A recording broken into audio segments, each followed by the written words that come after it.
Dreams తప్పం అయితేనే సుఖపడగలే మనిషి ప్రపంచం. ఇప్పుడు ఎంత నిజంగా ఒక స్వప్నం అనుకోండి, ఇది స్వప్నం అని తెలిసి నడుస్తున్న స్వప్నం అనుకోండి, ఎలా ఉంటాం మనం? స్పందన ఉండదు కదా. దేనికైనా స్పందిస్తాం, సుఖానికి దుఃఖానికి, ఎండకి వానకి, దీనికి దానికి, ఇదంతా స్వప్నం అనుకోండి. స్వప్నం అని తెలుస్తున్న స్వప్నం ఊహించడం తప్పే ఉంది. ఊహించడానికే బుద్ధి ఉంది. బుద్ధిని ఇలాగే మౌల్డ్ చేయాలి జ్ఞానం వైపు. అప్పుడు దేనికైనా ప్రతిచర్య అంటూ ఉంటుందా మన వైపు నుంచి? దేనికైనా స్పందిస్తామా? ఘోరంతో మన మనసు కూడా అలాగే ఉంటుంది, అంతేనా? ఎందుకంటే స్వప్నం కదా, మృషా స్వప్నం. కనుక ఎలాగైతే ఇదంతా స్వప్నం అని తెలుస్తూ స్వప్నం నడుస్తున్న సమయంలో స్వప్నం అని తెలిస్తే ఎలాగైతే స్పందన లేకుండా ఉంటామో, బ్రహ్మజ్ఞానికి ఇదంతా స్వప్నము. ఆయనకి అర్థమైపోయింది స్వప్నం. మనకు ఇది స్వప్నం అనేటటువంటి జ్ఞానాన్ని సపోర్ట్గా తీసుకుని ఇది నిజంగా స్వప్నం అయితే మనం ఎలా బ్రతుకుతామో అలా బ్రతుకుతూ వెళితే అప్పుడు ఇది స్వప్నం అని తెలుస్తుంది. జాగ్రత్త పడుకుంటాం. ఆయన గారు స్వప్నం జ్ఞానం పొందేశాడు. కారణం దీనికి ఆధారమైన వస్తువు అయితే అందులో రమిస్తున్నాడు. వేదాంత వాక్యేషు సుధారమంత, వేదాంత వాక్యముల చేత నిరంతరం వేదాంత వాక్యముల చేత చెప్పబడే పరబ్రహ్మమునందు రమిస్తున్నవాడు. వాక్యాలేమి రమిస్తున్నాడంటే వాక్యాల చేత ప్రతిపాదింపబడుతున్న బ్రహ్మమునందు రమిస్తున్నవాడు అని అర్థం. సో బ్రహ్మం సత్యం ఎప్పుడైతే ఆయన తెలిసిపోయిందో ఇదంతా ఏమవుతుంది? బ్రహ్మం తేలిపోయింది. కానీ ఆయన గారు సత్యంలో ఉన్నాడు. సరే ఆయన గొడవ పక్కన పెట్టండి. మరి మన సత్యంలో కావాలంటే ఇదంతా స్వప్నం అయితే మనం ఏ విధంగా ప్రవర్తిస్తాం అలా ప్రవర్తిస్తూ వెళితే ఈ స్వప్నం తెలుస్తుంది. అప్పటికంతే అంతవరకు సత్యంగా కనిపించి నానహింసపడారు. వాళ్ళ యొక్క ప్రవర్తన సపోర్ట్ తీసుకుని, వాళ్ళ వాక్యాల సపోర్ట్ తీసుకుని ఇది స్వప్నము. స్వప్నము నిజమైన స్వప్నం, సందేహం లేదు. పరమ స్వప్నం కానీ సత్యంలా కనిపిస్తుందిగా. అందువల్ల జ్ఞానం సపోర్ట్ తీసుకోవాలి. వాక్యం సపోర్ట్ తీసుకుని వెళితే స్వప్నంలో 1000 మంది కనిపించవచ్చు, 1,00,000 మంది కనిపించవచ్చు, 1,00,00,000 మంది కనిపించవచ్చు, భారతదేశం మొత్తం నాలో కనిపించవచ్చు కావచ్చు. కానీ లేచిన తర్వాత కదా. మరి ఆ స్వప్నం నడుస్తున్న సమయంలో ఈ 1,00,00,000 మందిని స్వప్నం అని తెలిసి 1,00,00,000 మంది చూస్తున్నాను అనుకోండి, వాళ్ళని నాకు దుఃఖం కలిగించే అవకాశం ఉందా? అశోకవంత. కారణం భువనైకవంత. ఎంతమంది కనిపించిన వాడిని ఇంత భువనము ఆత్మయైన నా యందు ఆరోపించబడినది. ఎలాగైతే ఇంత పెద్ద స్వప్నం నా యొక్క నిద్రలో ఎలాగైతే నా అజ్ఞానం చేత కల్పింపబడి నన్ను యాతన పెట్టిందో, జ్ఞానం లేని కారణం చేత. ఆ విధంగానే బ్రహ్మజ్ఞానికి జ్ఞానం కలిగిపోయింది. తాను ఏ పరబ్రహ్మం అయితే అయి ఉన్నాడో ఆ పరబ్రహ్మమునందు ఈ జగత్తు కల్పింపబడింది. సూపర్ ఇంపోజిషన్ ఇంగ్లీష్కి చెప్తుంది. కల్పన, సత్యం కాదు కల్పన. కల్పన అన్నప్పుడు 1000 మంది ఉంటే 1,00,000 మంది ఉంటే 1,00,00,000 మంది ఉంటే సత్యం అయితే ఆలోచించాలి. సరేనా? జాగ్రత్త పట్టుకుని ప్రతి వాక్యం చాలా ఒడిసి పట్టుకోవాలి. అందువల్ల ఎందుకైనా శోకం లేకుండా ఉన్నాడంటే భువనైకవంత. ప్రపంచం అంటూ ఉంటే ప్రపంచంలో ఒకటి కాదు, ప్రపంచాన్ని తనలో పెట్టేస్తున్నాడు.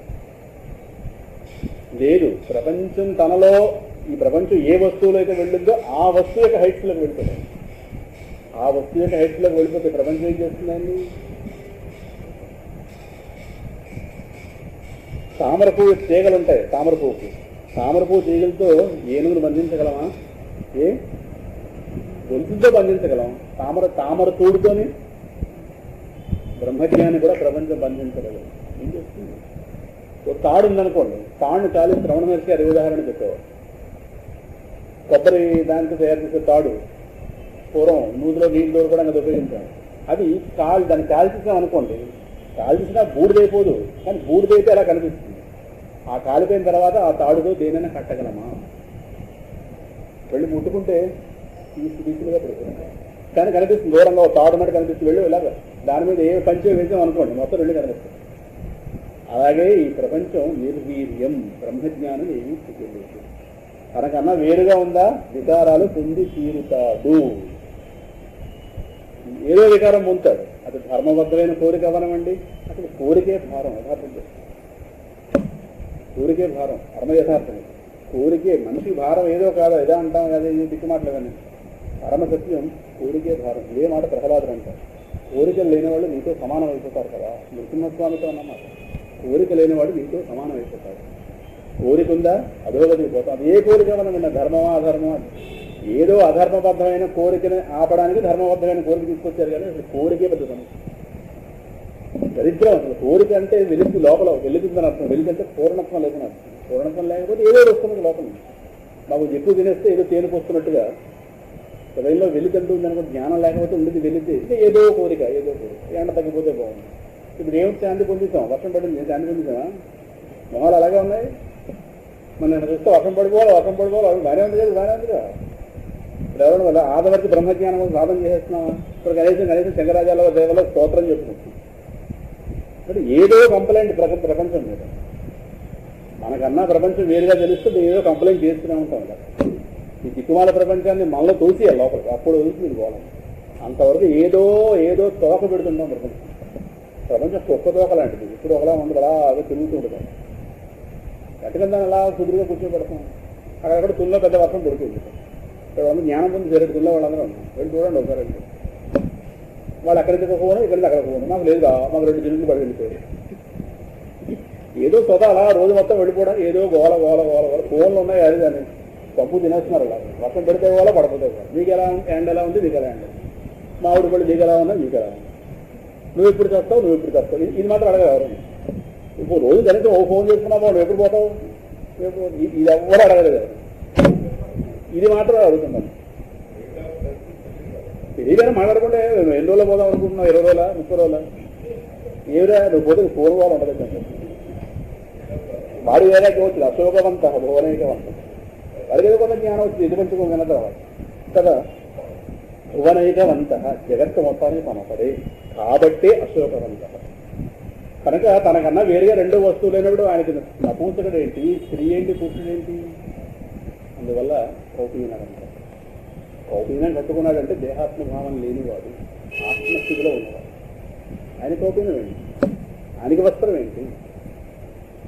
కానీ ఒక భ్రమలో పడికొట్టుకుంటున్న జీవకోటి చుట్టూ కనిపిస్తున్నారు కనుక వాళ్ళ మీద దయ కొద్దీ వాళ్ళ జ్ఞానం బోధించడం కోసం మహానుభావుడు ఒక ప్లేన్ దిగి వస్తాడు. ఆత్మస్థాయిలోంచి మనోస్థాయిలోకి వచ్చి తన ఆత్మానుభూతిని వాక్యాల కింద మలిచి, ఆ ప్రాణంతో వాక్యాల కింద మలిచి దయ కొద్దీ ఈ అజ్ఞానపు మందకు మనకు బోధిస్తే అది కాస్త గ్రంథాల కింద లోకానికి అందుతుంది. అంతే. బోధించాలని ఆయనకి నియమం అంటూ లేదు. బ్రహ్మజ్ఞానికి నియమాలు లేవు, డూస్ డోంట్స్ లేవు. తానుగా ఉండడమే బ్రహ్మం. డూస్ డోంట్స్ అంటూ లేవు. కానీ ఆయన గారు బోధించాలని చెప్పి మనం ఎక్కడ ఆయన రెస్ట్రిక్ట్ చేయడానికి లేదు. దయ కలిగితే బోధించాలి. అందువల్ల గౌడపాదాచార్యుల వారు, శంకరాచార్యుల వారు పరమ గురువు. ఆ మహానుభావుడు వెళ్ళి అక్కడ ఉత్తరకాశీ దగ్గర కూర్చున్నాడు. అంతే. ఆయన నేల మీద దిగొచ్చానని లోకం బంధించేస్తుంది అన్నది రాలేదు. ఆ పర్వతం దిగి రాలేదు కనుక అక్కడే సముచారించుకున్నాడు. ఇంకా ఆయన శిష్యుడు కొంతనయం పద్మపాదాచార్యులు వారు, గోవింద భగవత్పాలు వారు నర్మదా నది తీరానికి వచ్చాడు మహానుభావుడు. శంకరుడు మాత్రం ఖాళీ నడకతో దేశాన్ని 3 సార్లు తిరిగాడు. అందువల్ల జగద్గురువు అనే పదానికి ఈయనే తగినవాడు. ఒక కృష్ణుని అన్నారు, తర్వాత ఆచార్యుల వారు. కారణం జగత్తులో మూలకి తిరిగి జగత్తు మొత్తానికి అవసరమైనటువంటి వేదాంత సౌరభాన్ని సుగంధాన్ని వెదజల్లేడు తన గ్రంథాల స్తోత్ర సాహిత్యం, భాష్యాలు, ప్రకరణ గ్రంథాలు, ఒకటేటి ఆలయాల యొక్క జీర్ణోద్ధరణ, మంత్రోపదేశాలు, యోగ సిద్ధి, ఒకటి ఎన్నో ప్రదర్శించాడు మహానుభావుడు. 32 ఏళ్ల జీవితంలో ఈ భారతదేశానికి అవసరమైనటువంటి ఎన్ని చేశాడో మహానుభావుడు. అందువల్ల జగద్గురు అన్న పదవి ఆయనకే అర్థమైందా?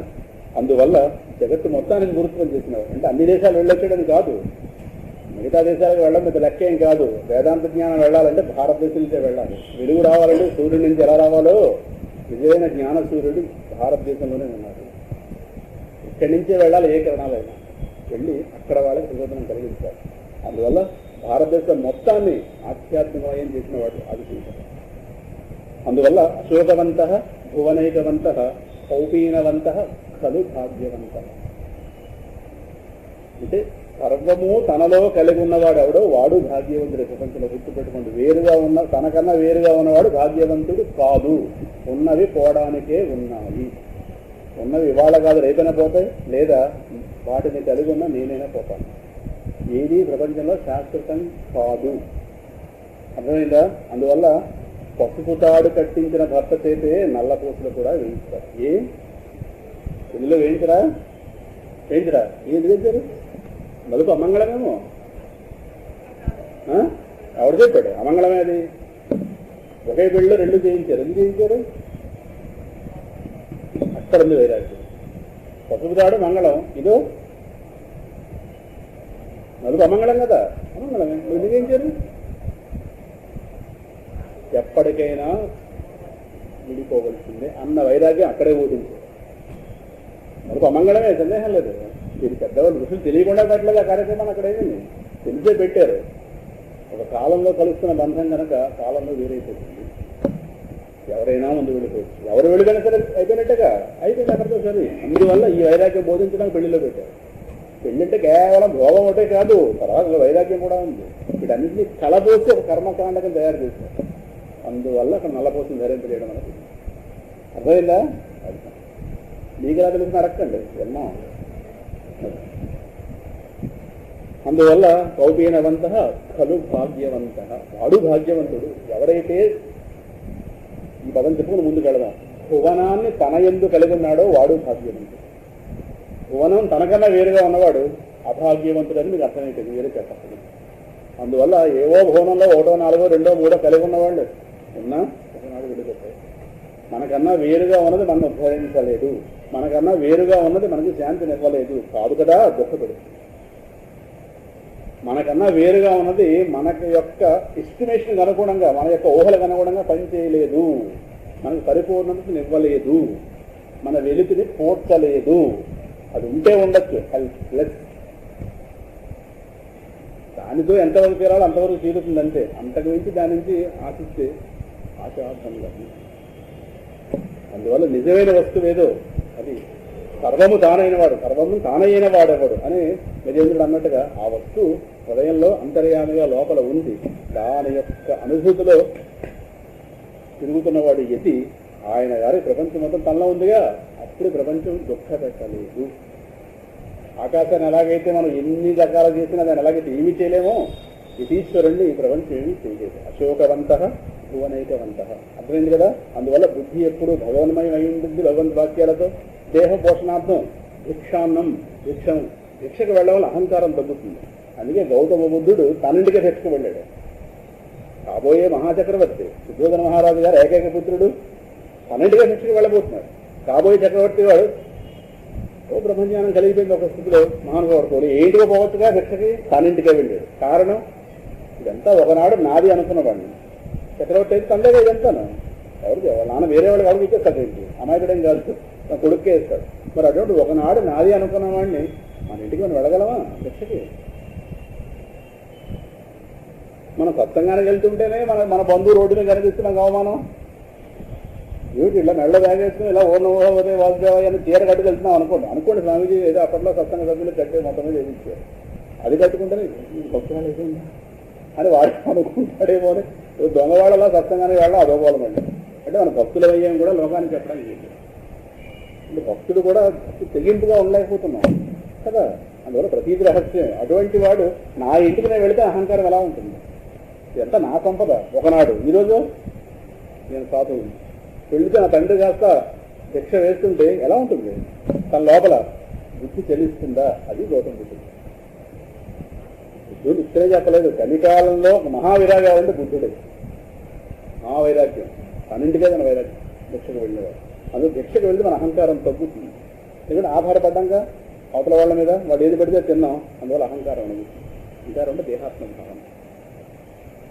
అది అనగాలి అంటే అది దీని వినడం వల్ల, ఈ స్తోత్రం వినడం వల్ల మనం భిక్షకు వెళ్ళాలా? మనం భిక్షకు వెళ్ళక్కలేదు. కానీ మనం ఏదైతే మన ఇంట్లో మన పేరుతో మనం వండుకున్నది ఏదైతే ఉందో ఇది అమ్మవారి యొక్క భిక్ష అనే భావంతో స్వీకరించాలి. గృహస్థికి మలిస్తే ఈ శ్లోకం అది. మనం వండుకున్నాం, మాది ఈయన సంపాదించేసాడు, అక్కడికి వెళ్ళి దోచుకొచ్చేసాడు, ఈ డైలాగులు వద్దారు. అమ్మవారు పెట్టింది, ఆవిడ పెట్టకపోతే కంచం నిండదు. అందువల్ల అన్నపూర్ణాష్టకం చదువుకుని భోజనాలు చేయడం సంప్రదాయంలో ఉంది. భిక్షాందేహి అన్నపూర్ణ ఉంది కదా, జ్ఞానభిక్షను పెట్టి తల్లి అని ఆది భిక్షు అయిన వాడే అమ్మవారి దగ్గరికి వెళ్ళి ఆయన యాచించాడు మహాంతో కదా. అందువల్ల అమ్మవారి యొక్క భిక్ష ఇది అనే భావంతో మనం స్వీకరించాలి. అప్పుడు అహంకారం అనేది ఆ పదార్థం లోపలికి వెళితే మన బుద్ధి బాగుంటుంది. దీన్ని అలా మలుచుకోవాలి మనం. అంతేగాని చూసి కౌపీనం కట్టి మనకి కాదు దాని అర్థం. ఎవడు భాగ్యవంతుడు అర్థమైతే అప్పుడు మనకున్న భాగ్యం కాదు, నిజమైన భాగ్యం కాదని అర్థం అవుతుంది. అప్పుడు నిజమైన భాగ్యం పొందడానికి చూశారు. ఆ లోపల చలనం రావడం కోసం ఇదంతా. ఇటు ఒక శ్లోకం దగ్గర అయిపోయిలా ఉన్నాయి. ఇదే ఆచార్యులు వారు ఇంటికి వెళ్ళడం గారు పోషిస్తారు ఒక శ్లోకంలోనే సముద్రం అంత జ్ఞానాన్ని అయిందా. మొత్తం మీద ఇలా దేహం కోసం భిక్షాపాత్ర మీద సాధన పంచికలో మనం చెప్పుకున్నాం ఇదే వేదిక మీద.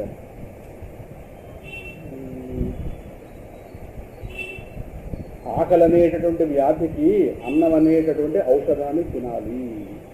ఆచార్యులు గారు చెప్పారు 40 సంవత్సరాల్లో. ఆకలి అనే వ్యాధికి అన్నం అనే ఔషధం.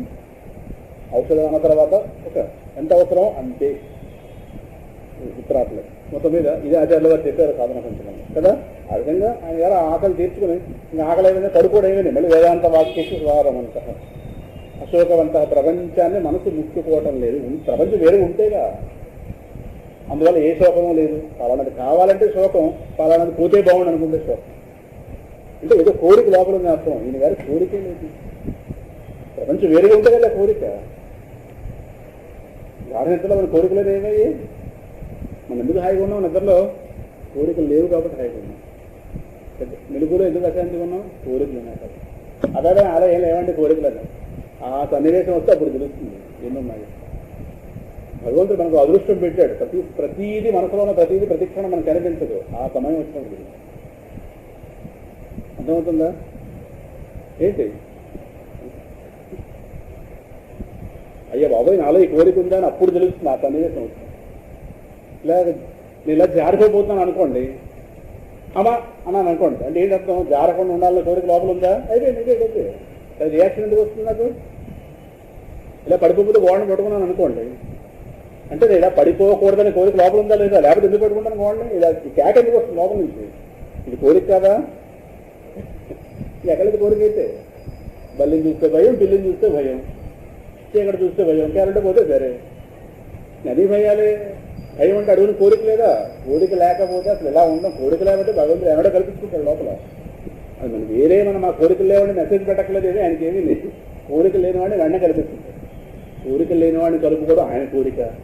అందుకే పిల్లవాడిని ఎంచి ఒళ్ళో కూర్చోబెట్టుకున్నాడు. కారణం ఓ బుజ్జాబాయి నీలాంటి వాడిని చూడటానికి ప్రపంచం నడిపించుకున్నాను రా పిల్లవాడ. అందుకే నీ బొమ్మలే పుస్తకంలో 5-6 వేయించాను రా పిల్లవాడ. చూస్తాను 22 గారు అందరం ఉన్నాం. ఎంత బాగున్నాడో స్వామి, బుజ్జిగా ఉన్నాడు. అలా ఒళ్ళో కూర్చోబెట్టుకుని ఈయన గారు వికారంగా ఉన్నాడు నరసింహం కదా. కానీ ఆ ఒళ్ళో కూర్చోబెట్టుకుని ఆ పిల్లవాడిని ముద్దుగా చూసుకుంటున్నాడు. ఆ ముద్దుగా చూసుకోవడం 22 చూసుకుందాం అందరం. సరేనా? అందువల్ల ఈయన గారి యొక్క జీవితం ఈ విధంగా వెళుతుంది. ఏమంటే మరి ఈయన ఎక్కడ ఉంటాడు? ఎక్కడ ఉండాలి కదా, దేహం ఎక్కడో అక్కడ. తినడానికి భిక్ష, తర్వాత మరి ఉండడం ఈయన గారి నివాసం పెళ్లించుకెళ్ళి బిల్డింగ్స్. సాధువైన వాడు భవంతులకు వెళ్ళకూడదు. కోపం తెచ్చుకోవచ్చు, వెళ్ళడానికి వీలు లేదు.